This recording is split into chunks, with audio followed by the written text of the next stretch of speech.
بدهم دبك ساقروا وسن وسن وسن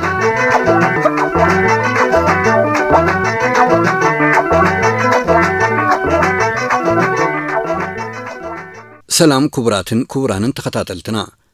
قال كاب تخطاتلتنا مس تقادلاي تخست أباي زكادنا قال محتت سحب مخانو حبيرو من اللوم لوم دما نزي قال محتت زي مزازمي كنقبرو لينا تخستو ودباي قدلن نحجي هلو كنتاتن من اسياتن بمتحزون زبلنا كهلو ايم مسؤون كالي زلعلو اقداس قديات اللوم ابزي حمشاين نايمور داتان كفالو حزنا لكم قريبنا لنا أدلون أقربنا يزمد بإفرم قدي كسفت سمنت حستنا كيت كتاتولنا دما بخبر عدمكم سناي مكتتال نعتم زماما زي محارو وسنا بدون دوك ساقرو زي عمني شام قبري معالم ألبس حفرت نعتم زماما زي محارو وسنا بدون بيت مرت صورة تكاتي أب كل مراي يوزباو جمبار حاسبهم مال ميلون برقص تكي أمر أنا أنت مسيلك زي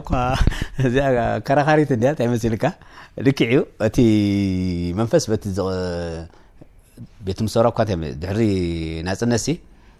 850 دحري أمسمر له عسرة خميتي أما اسمر ريلكات زرباي تغنيها حجي بزح سلا جزياسي بزح ميدياتات سلزلنا دمبر دبيت مصوراني ريت بلوم سبات هلو ها إذا دمبر دنا يبعكي بميدا غيري مسيو كابيكم تبقى سزي قدس فل دمبري نيريو ولا سواسا نيرو تلوم سبات تركبي خاب زي قدس اسماتهم ها جن اتزبز حك كساب حجي خرتد بلدلو زعللكو انت حجي سي بحسب توزيعنا قال مله كسعبون بان فجر قال تباهلنا كاين مارغلنا ولا ابزغي جبر ميكائيل دبال ولا ابز جبر ميكائيل تا ديمو دبلو حجي مرعب رجيت الله قال سي كمم زعما مسول سوات مليون مالو كساب حجي خبد كابتا دوصولا كساب حجي ابتا زعمن العلامه القطل سبات الله نحنا حاجين انت بسنكلنا دي انت بتعنا دي تبقله زبز حساب تالي ابت سراوي دنبره مالتي اتخالقم ابا امس نخسخ سمودات يقصلالو ولا بزدلو وتجادلاي بيت مصورات رايده هونس كله تجادلاي نحري خايسي زربح دمو زلوي دحري خاي هيوتكم يمرحلو ها اب عالم كا دبلع سته كون اند لك انسسا معسكون كلا حشمه معسكون كبزعاد ولا عن ستن تزارب كتوعن منفساو حيل نحر تفطر كونكا بزعاد مصدر الحرسم نحر دق خان كميلهم خدو نحر مدب غيركا خلها هو دعبي تاشمو يلن انا هم يدا امن مالتي حجي بنجراو نجرات نحرد بخمزي بربحان بخال نايتقم قال نحرد تتالل كونكازي تنمص خايا مقدون رسي خايا الخمالتي سبكا نبي خيتالو نحر خفلت كوين دمص مقد خفلت الو الحرد مص خايا مقد زي تفلت كونكا نبي تخيت كم دلخاون نبطوي خا خطوي خانو هجس كل بيت مصورة انا زبزحه اب تاشمو الو بالابتزامن العلماء خيدالو تكيده تلكن نبي حق تكيوا كندي ناقش قلعم من اسناد نبركا انت يشرحكم دلو نريهم لنا احنا حاجي تبقلدي بقله زبزحنا تالينا اول كاو هيوتنا دي ابقال اسرح دي نركب نخون تمنفسنا يتم زبزحو كن انا ابوتو له بحلايه جابنتي ابيت تمرت صورا مصيل كمبر اب كلهم اي كاب ابلات هاغراو اغلغلوت وارسا يكون كاب كالوت عينتات تغادلتي ون كمستبلو دلها اب كلتا عينت كلي تزبزح نتهاغرو حساب حجي ولا حنت خير غبه تقالسي يقصلالو صباح نغو وغيح بزبل امنت يقصلالو مخنياتو تصابو انصار ايرترا زلوس بغا في خطري خلخا وشتاتيخا نوح سراور كم زلوس يرايكاي ازي خا انا تهاجر صقم مخانخا سلازرداكا لك اخم تزحلفه كبت ورارات نقول خاب قداماي حساب شامناي ورار زنبره تصنكورنت مريري خاو زمراي نبره بدحريون ابز ورارات ناي بعل ويانه ترينا ونصنكوري نيرو كحلفين نابلكاغن يو تغدالا يهون ورسايون تواسيلو غناون زواسولو زلو صباح نغو كمصي تلوطي قاليهم ግን ቅልጥፍ ለውጥ ዝደልዩ ለውጥ እኮ ዘይ መጽብ ዘሃገር ብለኻሞ ምዝታ ሓይስካ እንታይ ትብል وقاليوكا انتي مسلكا قاليوكا بولكا وطباي وانت تاسسرت خليها بمسرتك ولا ما تسبك الله كاب زخونه بوتا حمزي ان شاء الله قاليوسي امير حجي درجه تفطروخا غيركا حدا عين السب اندي خوين نيرو تسب ግን بتفطروخا ባህሪያት حبيدو خيسبكا አለኳ ንግዜ ጥራይ ድጽበ ናይ ነፍሱ ጥራይ ድግደሰብካ አለኳ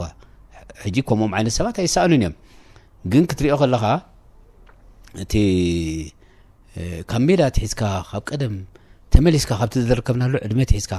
ክሳዕዚ ሕጂ ዘለናዮ ነገር ድሕሪ ዘኪርካያሲ አቤናይ ደረጃ በጽሕና ከም ዘለናስ ርዳእካ እዩ ትፈልጣለህ አቤ መጽኻ አቤናይ ደረጃ በጽሕካ ከም ዘለኻ ማዕረ ዓለምካ ኾንካ ምንታይ ደረጃ ትኸይድ ከም ዘለኻሲ ርዳእካ እዩ ካብ ፍርቂ ጀሚርካ እንድሕር ክትብገስ ጀሚርካ ግን እቲ ሓሊፍካ ዘሎ መገዲ ኣይትፈልጦን ኢኻ ኣብቲ ሓሊፍካ ዘሎ መገዲ او تعذبت سبات كم دلون ترسعها سلازي كفرق زجمركا مغدي مجمريا نغير يتعوتلون يا ولا بتحساسبا كمان انت دا كابتا تعنتو يدبرك خيا انت داني اما صاصا تفلط كونكا نابيت خيت كم دلهاسيك نختفلط صقم يبلون تجي كوينو زي تولد الهاس نري لنا عند حجي معلم اما معلت اندي تغير دلا معلت انتي سلاز غزي خاسي سبسي درجه معلتاوي حضريتا سالو معلتاوي نبي قص خيدالو سي نزخت قمقم دحر دي تخلكم كامو فلاي كم ايرتراوي مس متاي موت كو صاريخا مچم قال حد وانس انتي رئ مسيلكا حد غزيس اب زي ناي محبراو ميديا قال درا اخوسي دمبردو بيتم سورانيريو قال زبلن مغنياسي ان شاء الله كمزي شعبياسي انت مار بيتم سوراس يبلصنم كنت نبر عيناتو قال بشمم نجد كم دنبر ان شاء الله نحاجز يلودي نجلسي با انتي عينس ولا ان شاء الله دي نبر تاريخ كتر خلاص اتزاربو دله سبس ناي بحقس او دينيرو الكا تطراطر نحنا موهات فولتسب وبزحات انا بزحات فولتم مالس حجي اب كم قريب كا قال صبا يكون نحسمات كوستو مبال صبا يكون نبل نحنا حجي نزعدون بقى 5 الى ان شاء الله 5 فصيما منقصاص دي بالله بتتخدكا بتتخدكا غلغله غيرهم دزارو سبات انا يرى اندي نحنا دي نبز دلنا ولا انت يلكا والله حلفت بلو مالتي ግን ፈቲና ጸሊና انا መስለን ማለት ይጅሰና ቢዓቅምና ፖለቲካ ሆይና አትንበር ፈቲና ጸሊና እዝን ኾደ ዘለና ጉዕዞ ክንሓልፎ ዝግባአና ስለ ዝኾነና ንሓልፎ ዘለና እድብላና ክንሓልፎ ስለ ዘለና እንተዘይ ኮይኑ ከባቢና ሪና አነስ በጋጣምሲ ብዙሓት ዓታት ወጼ ነረ ኣብዚ ትጎርባብትና ማለት ኢትዮጵያ ጥራይ ዴራ አኹንበር ሱዳን በሎ ኡጋንዳ በሎ ጁባ በሎ ወላ ግብጽ በሎ ዱባይ በሎ ገለስ በጽሐ ነረ እንደር ትሪኤኻ ኣብ መንሽሙሲ ኣብ ኡጋንዳስ ኣብ ሓደ ቦታ ወሲዶምንስ እዝስ ናይ ሰይቲ ሙሰቪኒ ኢሎምኒ ኣብቲ እግሩ ኸኣኒ መዓት ለማ ነው ገለመለ ዋ كمي تفلي ناس تقرمكا ابز خازم ناي شعبي حلفت خاني زوم تقادلت نفلطم حلفت خاني ريغا خبن حيزم مسانات ريم مالتي زيت خبن كوسدو شكر خبن كوسدو انستم ريغا حيزن قالت رينو اجي وا اذا بهلزسي ابز خونني علم بوتا خيتك ايترخوني بمنم تامر اجس قالو بوليتيكا حويسكا دز بهلز عليخا انا كمي يا مخطكون مالسي زيركا سي من تتعددي خاتزارز دلها ولا من انت نفسها كمان ملسي بالله هو انا سلطان دي ما سلطان كون غير كان تطفى لك سرح لك سبك قبلك له تدي كوينو سيلكا دغس لزلخاس وي قال وي بزح نيبل زربازي غنا بميديا بزح خاطر ترفنا زبيجا ابقى ساينا وصي خنا كمان هو كل تاريخنا عندي هو كل ايرتراوز غبرو صبغ يكون ما يكون تاريخنا تاريخنا ስለሆነ ዘልዕሎ ዘለኹም ምስኡ ኸኣነ ተሃገራውነት ስለ ዝተንክፈ ክድዓት ይኹን ገለ ይኹን ካብቲ ዘለዓልካለይሲ ካብ ቀደም ዝነበረ እዩ ዋላ ንፍዓት ኮይኖም ተዋጋእቲ ከም ዝበዓል ሳርጎን ድበልካምሲ ኣብ መወዳእታ ነቐፌታ በርቲዕዎም ድዩ ካልእ መጺዎም ድዩ ኢዶም ንጸላእ ዝህቡ ኣለዉ ድሓር ከዓ ተጣዒሶም ከዓ ንብሶም ዘቐትሉ ኣለዉ ገሊኦም ከዓ ንፍዓት ኮይኖም እውን ጸላእ ሒዞም እውን ነቲ ምስኦም ዝጋድል ዝነበረ ተጋዳላይውን ዝሃሲውን ኣብ ታሪኹን ኣለዉ ብዙሓት ተሓለፉ ኣለዉ ዓበይቲ ሰበስልጣን ነይሮም እውን ወይ መራሕቲ ነይሮም ሰበስልጣን እውን ክንብሎም እንኳ ይንኽእልን መራሕቲ ነይሮም ኣብቲ ሰውራውን ንጸላኣይ ኢዶም ሂቦም ነቲ ኤርትራዊ ዘጋፍዑ እውን ነይሮም እዮም እምበዓል ተኽለ ዓደንሲ ብዙሕ ተራእዩ ህዝቢ ስመራ ዝፈልጦም ማለት እዩ ህዝቢ ኤርትራ ዝፈልጦም እዩ ከምዚኦም እውን ተራእዮም እዮም ኣብቲ ገድሊ ነይሮም ድሓር ግን ህልኺ ሒዞም ነንሕድሕዶ እሞ መፂኻ ነቲ ህዝቢ ግን ኣብ ፀገም ዘወርዱ ስለዚ እዚ እውን ሓደ ከምኡ እዩ ኣብቲ ገድሊ ነይሮም ወይ ኣብ ኣገልግሎት ነይሮም ግን መሊስካ ነቲ ዘሎ ሃገራውነት ንምብራዝ ድዩ ክሳብ ንሕና እውን ተጋሩ ኢና ዝኸይድ ክሳብ ናብ ካልእ ምሽ ኣሎ ኣነ ዝገርመካ ታሕቲ ሃገራውነት ኣዝዮም ዝሰጥሙ እውን ዋላ ውሕዳት ይኹኑስ ኣለዉ ኣብዚታት ዝጥሕሉ ኣለዉ እሞ በቲ ሓደ ወገን ከዓ ክሳብ ሕጂ ከዓ ዝደክም ተጋዳላይ ኣለዎ ክሳብ ሕጂ ኣሰር ናይቲ ይከኣሉ ሒዙ ከዓ ዝምክት ዋርሳይ ኣለዎ ንሕና ዝወለድናዮም ደቅና ከዓ መንደላይ ኮይኖም ንሪኦም ኣለና ጅግነት ሒዞሞ ዝኸዱ ኣለዎ ኩላህና ማለት እዩ እዚ ነኺሶም ዝኸዱ ከዓ ኣለውና ሕጂ ጉራጉራ ያ ኩሉ ግዜ ሃገር ማለት እዩ እሞ ኣብዚ ተሓሒዝካ ፖለቲካ ናይ ከባቢና ከዓ ንሪኦ ኣለና ኣነ እንታይ ገርመኒ መሬትን ባሕርን ናይ ኤርትራ ንምጉባጥ ከዓ ዝተፈላለየ ዓይነት ሜላታት ዋላ ናይ 3000 ታሪክ መፅእ ዋላ ናይ ገለ መፅእ ነቲ ባሕርን መሬትን ናይ ኤርትራ ንምጉባጥ እዩ ዜርካ ተዓላማ ዝተያ መወዳእታ ማለት እዩ ብሕዋት መወፅኻ ብስጋ ከምዚ ኢላ ንውለድ ብልኻ ብገለ ብልኻ ዝተፈላለዩ ዝመፅእ እሞ ምስ ተሓሒዝካ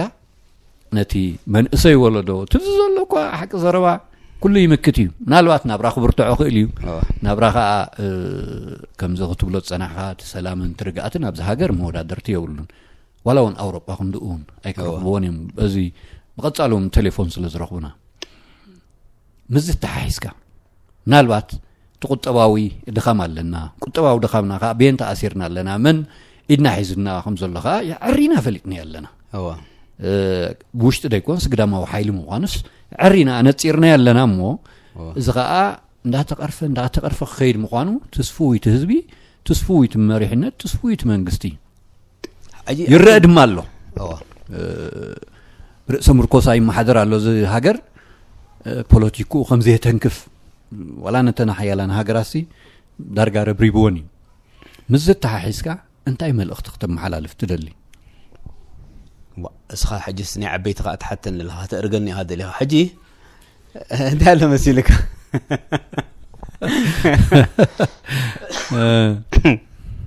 ኣብዚ ሓደ ግዜ እንታይ እዩ ትግርም ኣንተ ኢለካ ካብ ኤርትራውያን ደኸ ከምዝለዩ ትብል ኣነሲ መጀመርያስ ትግርኛ ዝዛረብ ወታደር ናይ ፀላእስ ደላ ይመስለኒ ነይሩ ኣብዚ ቆጓይ ተኸድናሉ ሲ ትግርኛ ዝዛረበና ወታደር ዝረኸብኩስ ገሪምና ተወጊኡ ፀኒሕና ሲ ሓወኹም የብለና ትግርኛ ዝዛረብ ሲ ካብ ብናእሽናስ ኣምሓራይ ቀጠልያ ክዳን እንዳዕሪእኻስ ኣምሓርኛ ዝዛረብካ ገለ ተእምሮናስ ብኸምኡ ተቃኒ ነይሩ ዳሕራይ ግን እንዳዓበኻ ምስክትካ እንዳፈለጥካ ግን ብዙሕ ነገር ኢኻ ትፈልጥ ሕልፍ ሓሊፎም ሲ ኣነ ሚድያ ብጣዕሚ ድካተል ነይረ ዋላ ሜዳ ከለኹ እተን ፈልጠን ቋንቋታት ትግርኛ ኣምሓርኛ ገለሲ ኣይሕልፈኒ ነይረ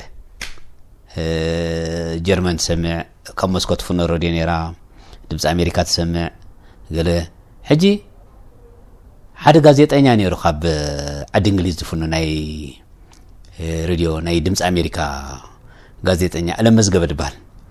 ሕጂ ኣለም መዝገበ ከዓ ደዳልወልና ኣለሁ ብለካ ሎ ፀኒኻ ትብል እንታይ ክብል ሕጂ ገለ ትብል ሕጂ ሜዳ መፂ ነይሩ ኣብ 87 ኣብ ጉባኤ ናይ ህዝባዊ ግንባርሲ ተሳቲፉ ነይሩ እንታይ ልመሲልካ ኣብ ጋዜጣ ወፅያ ነይራ ኣይርሳዕኒ ዝኾነ ኢትዮጵያዊ ንኢትዮጵያ ፈትዋያ ድብል ናጽነት ኤርትራ ከኣምን ኣለዎ 87 ኣብ ሜዳ ድወለ እዚ ድሕራይ 85 ከዓ ባሮንቶ ምስተታሕዘት እዚ መንሽሙ መፂ ነይሩ ሓደ ጋዜጠኛ ተመራማሪ ዲ ገለ ድሎ ዓብድርሕማን ባቡ ድበሃል ወታንዛንያ ባሮንቶ ኣቲ ነይሩ ሕጂ እሱ ከዓ እንታይ ተዛሪቡ ምስሓተትዎ በቲ ግዜ ትሕሰቦ ገና ናጽነት ኣይመፀን 85 ኣብ መሪር ኩናት እናደልና ግን እንታይ ኢሉ መሲልካ ሓራ መሬት መዘገለ ምስ በፅሐ እንታይ ኢሉ ሁሉ ኩነታት ሜዳ ኤርትራ ሲ ርሑቕ መጻይ ናይ ብዙሓት ሃገራት ኣፍሪቃ ትብል ሕጂ ኣነ ከም ጭር ኣርእን ኣሎ ሪኢኻ ዶ ኦኬ ብራዎ እዚኣ ሕጂ ካብተን ደይረሳዕ መጻይት ኣፍሪቃ بعيني رئية توسخيته هلو كنتات ميدا إرتراجن رحق مسائنا يبزحات هجرات أفريقيا تبل حجي كم جرحوا كمان أبقلب قلنا نتكمل لاني رنا مالتي حجي إذا ما درخزة حليف كاس أبزها جر بس إحواس بزحنا جر نخرج لنا مجدي من نتنا رجاجتنا جلس حجي كاب إرتراويان ديت صبيه ملسي مزرباتات كسمع لها ناوي ختم لس وا إذا أمسي دمبردو تاريخنا يزعد فلت أيام أو خني يرم ديوم يلقاها تحسب مبر أبزخونه كوا اللي ولا بتاريخ المهار كلنا كوا زنايب على المسجد تصفير صحفه مصحف نحرق خيا ولا شعوكم معت كدعتني يريو محبر أنت أبتسأني حمنا محبر أنت أتو أبتسأني حمنا أتو مقلباسي زلي أبزخونه تاريخنا هجرات زقات ميو ولا نايب عروسيا قالوا المهار كلنا زي عبوديت قلد بهال أب إثيوبيا وانتلاق سيرا قليل لمسحفه ما زنور عباي مصحف هميدان المهاران يرنا بعروسيا حلو فوق نتاسي ما عليه يقولون جن زليو حجي جن انتي تحنتي تجرمكا سبسي نابنس حجانا انتي مبلكو استرجازسي خونا ينورون كاب استرجازي خون نيرو اجاس كنز باجت كتودا اينبران غري الكا كتزارب قدسي مالسي قدس ربحنا يتهاجر ابت زلو غنلتات زن الله كتبل كتكل لك هو مالسي اجاس كمز تدخون دي محشن كتبل قبو مثلنا انا كساب نهاجرنا واقع عداغا تواغن كساب انا تقراوي دي زربان دار مسيكا كن زي نمخانو بين مسي اندي ترجم دلونا مثلا معلت مشالك لو منتا كوين مسيلك افريم زي محبراو ميديا دبهاسي ولا بغزخ خونكا نزعلم فنوته بللا ها تي ليني تبلو صبودي حما قديس فني خاتقدفمو اتزدلي عزبو اتزيدلي خاقدفون دي ግን نفسه كسب كم دوصحس كتغبرس صقم يبلون دحريقا ገንዘብ አለው هو مم نغنزب يلك حساب كندو تاشمو تغبر كسب كندو ترحق واز تعنتو يدول كاوكا حجي انا لو معلتي عدسينا تمسيحنا تردي هاني مستي كبريت التمسيح حنسى اذا معلت حليف لنا تل ها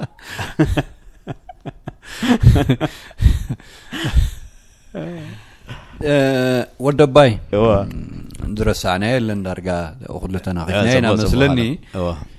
اموداتا هيوت كالو كم تزبلكاو انا خحلف صنح ينيروتي متكل ناي تغادالاي توريسون عبد حرايون ترايو وارساي وريسو مندلاي ونقطللو دحراي غزيخا فلاي ناي مندلاي وانو خمصيو ناي ورساي ون بزح نزارو لينا بزح زانتاتات አሉ قياتات السرح مسياتاتو مسيكا አለ ኮይኑ خصب حجي ما نعرفو انتم عبيتس مرحتو خينات بولهم مرحتي هاجر بولهم مرحتي بستفلاليسي ولا حميمهم كلهم كمان كنينا عندوسو ديوم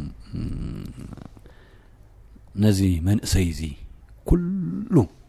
اتنا يقدل دور صود الله بفلايكاتي وتهدراو عينتمو الصومنا يعرفون نخمزي زباله مريحنات نخمز زباله بعلهم زحلفو اب عدميهم كمان حنجي اب اركانهم اب سوسات صنح مشتنا سبعه مسيحهم كله كم زمرحو سبات عند رايت من اسيون اسرهم يسعب دلمو نز خمز زغبر دلخا كتكحدو خلخا كبيد نغري مزازم خوننا ግን ህይወት ካላ ተቀጽላላ ህይወት ተለኻ ኣብ ሕብረተሰብ ስለኣሳት ሓዳር ኣሎ ውላድ ኣሎ ሞስከ ብዛዕቡ ንገረና እንበቡ መዛዘም ክንገብረላ እዋ አንተ እኮ خنلعلو ግባአና እንዴ አነ እኮ ካብቶም ድሒሮም ክሳይድ ገበሩ እንዴ ድሒሮም ናብ ሓዳር ዳአቱ እዋ ወላ ሜዳሲ መቸም ዕድሜ 5 በጽሐሲ ሸፈፍ ይልካ حلف ወዲን ጓል ክፈቱ ጓል ንወዲ ክፈቱ ሲ ተፈጥሮ ይከምዝ ንፊያ ተحلفካ ነው هجي قرب حليفنا هون امبر ميدا خمزي نيري خم عمو لبي زناقل سوراون فراون دبدابي غلغله تصحف كم تعري لي جميرن بلكا كن اي صحفك صحيفه امبر صحيفه كن ادرغات موقعيو موقعيو هجي كومي هاتبلافت تقعوت مودا تعوت نحفاش كتقبر كلها لبي مسكينات تسالو غلغيركا كنا زاتو خمزنا يلو ما هايل كان لخبچنا يكون نيرو كوم تصحف المسك دلو دبدابي رباتا سغيرو سنچروتا تحيسو ولا قول خمز غيرو غريركا ሰውራውን ፍቅራውን ደብዳቤ ናቤት ከበጽሕ ስምዓኒ ዶ ገለ ኢልካ መቸም ነይሩ ሽዑ ዝምድና ትገብር ትምርዖ ገለ ኣብታ ኣውጋ መወዳእታ ደብዳቤ እኳ ጽሒፍና ነርና ብዙሕ ኣይሰለጠና ግን ድሕሪ ናጽነት ተመርዒ ዓብ ወዲ ኣለኒ ወዲ 26 ሜሮን ተኸስተባ ይበሃል ሕጂ ብታክሲና ንናበር ታክሲ ሕዘለይ ሃገራዊ አገልግሎት ኣባል 33 ዙርያ እዩ ኣብዚ ጎስጓስን ሓበሬታን ኣሎ ብሓንሳእ ንነብር ጽቡቕ ኣለና እዚኦም ዝረኣኸዮም ከዓ ናይ መወዳእታ ደቀይ ሮራ ተኸስተባይ ትበሃል ሓንቲ ከዓ እሰይ ተኸስተባይ ላዕልቲ ቤተይ ናርዶስ ተኽለኣብ ትበሃል እዚኦም ኣለውኒ ሮራ ዕለት 27 ወርሒ 7 88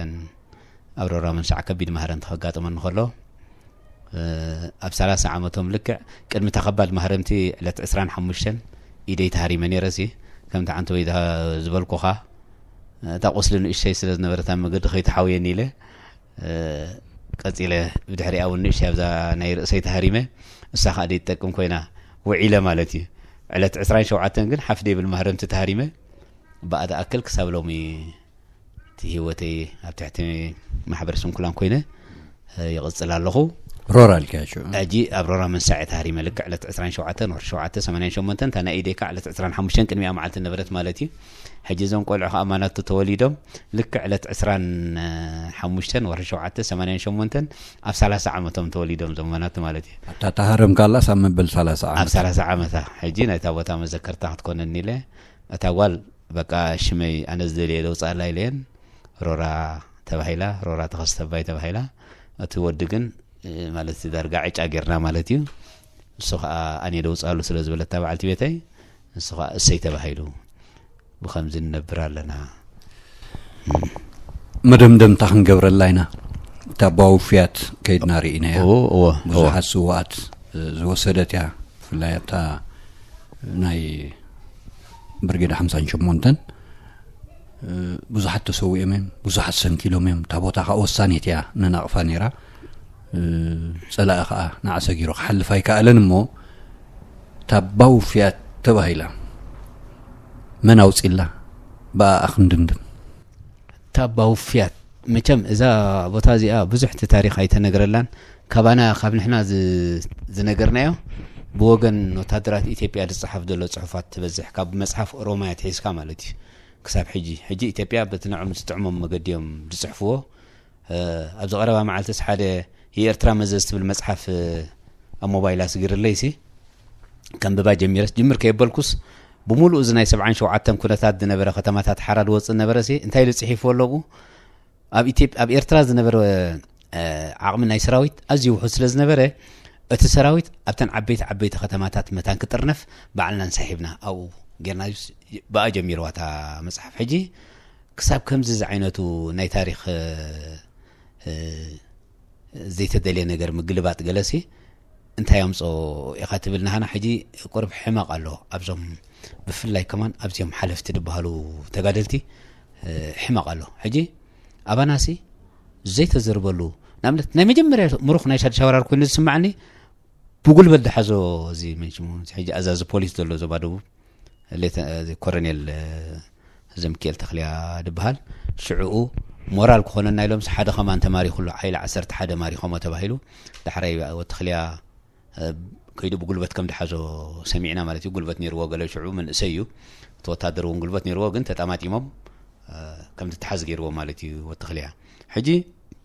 እዚ ከምዚ ዓይነት ፍጻሜታት ናይ ሻድሻይ ወራር እቲ ባንዴራ ክተኽልኦ ከለዋ ሕጂ ካብቶም ዝረኣይዋ መናሎ ብሂወት ተልካንስ እንዴ በጻብዕ ንቁፀር ሰባት ኢና ተልክዕ ብዙሕ እንዴ ዝዝረብ ብዛዕባ ግን ቶም ብልክዕ ኣብኣ ዝነበርናን ነታ ፍጻሜ ዝረኣናን ሰባት ግን ብጣዕሚ ኣዝና ውሑዳት ኢና ሕጂ የለውን ዝበዝሑ ማለት እዩ ግን ኣብኣ ኾንካ ከምቲ ዝረኣኸያ ብራኻ ናይታ ቦታ ናቕፋውን ስለ ትረኣየካ ኣብኣ መምስ መፁ ድገብሩና ነበሩ ተሃዲድን ገለን ኢትዮጵያ ከምኡ ጠባይ ኣለዎም ንእሽተይ ቦታ ተሒዞም ኣዝዮም ድህሉኻ ንእሽተይ ድሕር ተጎዲኦም ከዓ ማዕጠራዕራዕዮም ድብሉ ሕጂ ሽዑ ድገብርዎ ነበሩ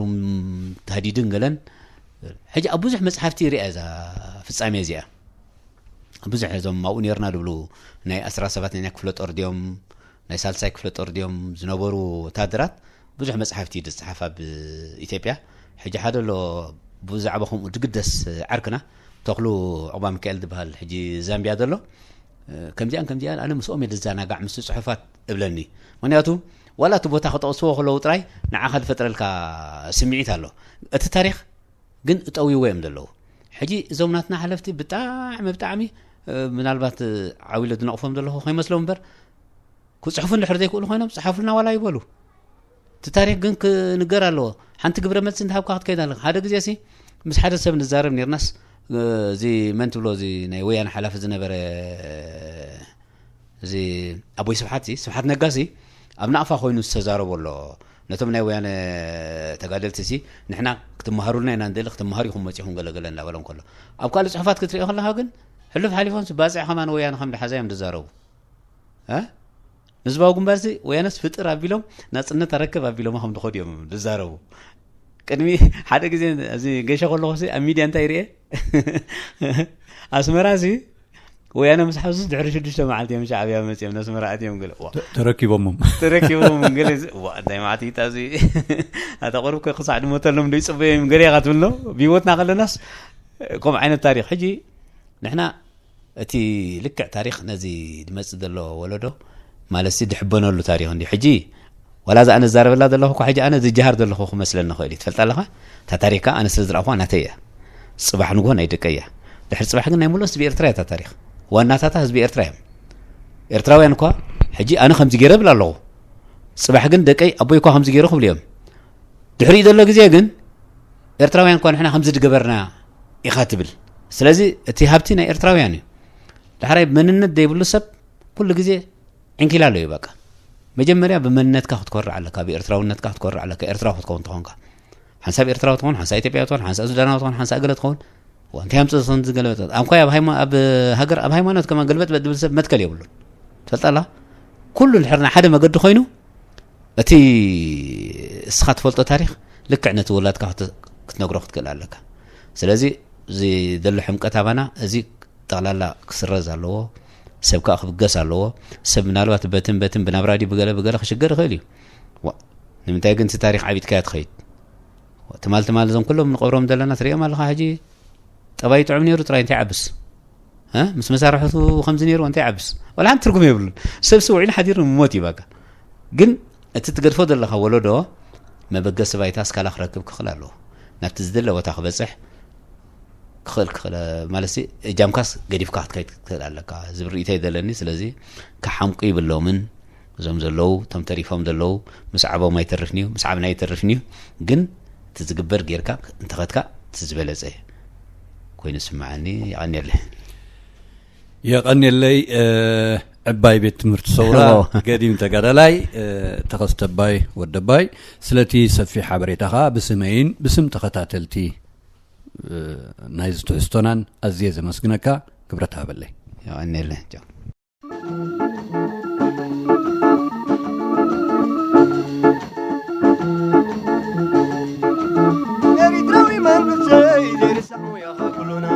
عالم نبوني قديف كابر وسول سمين بعداويا نسيكا بدو بمبال نبوداي هاقر كاد كيبكا كينا بتشمكا بجاي وغيكا بركا ونسي عدي شوير ونسي وغلا دارم كينا بلدي تقوم دوامي ومكاني إريتراوي من بسي جري السحمو يا خاكلونا عبرا عالم نبوني قديف كابر وسول سمين بعداويا نسيكا بدو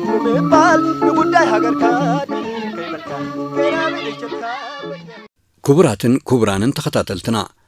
ኣብ 5 ክፋላት ናይዚ ቃለ ምዕትት ንኹነታት ተምሃሮ ቤት ትምህርቲ ሰውራ ተዋጋኢ ሰራዊትን ምስኡ ዝተሓዝ ገድላዊ ህይወትን ምስ ታሪክ ህይወቱ ብምትእሳር ዘዘንተወልና ተጋዳላይ ተኸስተባይ ወደባይ ብስምኩምን ብስም ተኸታተልትን ኣዝና ንመስግኖ ትሕዝቶና ድማ ኣብዚ መፈጸምታ ጌርናሉ ኣለና ስለ ምክትታልኩም ብልቢ ነመስግነኩም ዝመጽእ ግዜ ብኻልእ ትሕዝቶ ክንራኸብ ኢና ሰሰናይ በብዘለናዮ ዓወትና ሓፋሽ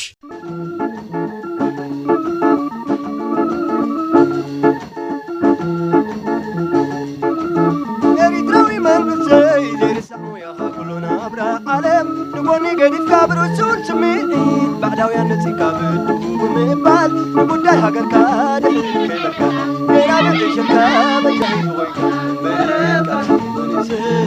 عدي شوال ونسي وغلا داركيرا بدادي